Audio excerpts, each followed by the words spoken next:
زندگی بہت خوبصورت ہے اگر امیدیں صرف اللہ سے وابستہ کر لیں۔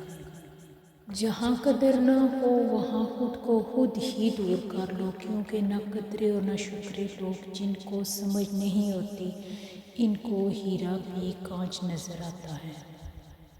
ہمیشہ ان لوگوں کا چناؤ کریں جن کو عزت دینے پر وہ خود سے بڑھ کر آپ کو عزت دیں، اور یہی بہترین لوگوں کی نشانی۔ معافی سے کچھ نہیں ہوتا جناب، جو باتیں دل کو لگ جاتی ہیں وہ دل سے نہیں جاتی۔ مطلب بہت وزنی ہوتا ہے، جب نکل جاتا ہے رشتے بے وزن ہو جاتے ہیں۔ جن کو چھوڑنا ہوتا ہے وہ دن یا رات نہیں دیکھتے، جن کو نبھانا ہوتا ہے پھر وہ حالات نہیں دیکھتے۔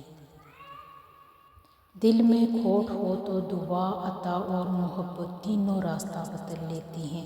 جب بندہ مخلص ہو تو عزت میرا رب دیتا ہے۔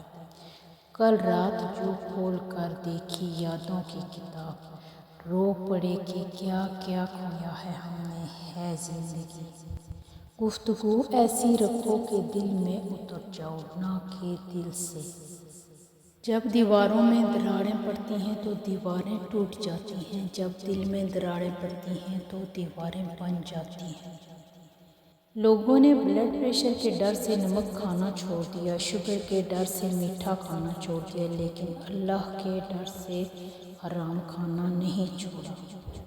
آج دنیا کی حقیقت یہ ہے کہ غریب کی خوراک سے زیادہ امیر کے شیمپو میں غذائیت اور وٹامنز ہیں۔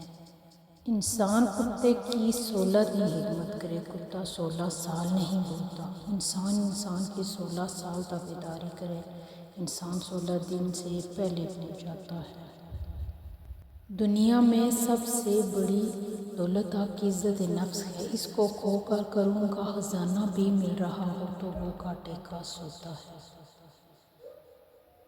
انسان کی سمجھ کا معیار بس اتنا ہے کہ اگر جانور کہا جائے تو ناراض اور شیر کہا جائے تو خوش ہو جاتا ہے، حالانکہ شیر بھی جانور ہے۔ مچھلی سے بدبو اس لیے آتی ہے کہ وہ اپنی نسل کھاتی ہے، اور انسان سے بدبو تب آتی ہے جب وہ اپنوں کے ساتھ منافقت کرتا ہے۔ رسول اللہ صلی اللہ علیہ وسلم سے پوچھا گیا سب سے افضل انسان کون ہے؟ آپ صلی اللہ علیہ وسلم نے فرمایا ہر وہ شخص جو دل کا صاف اور زبان کا سچا ہو۔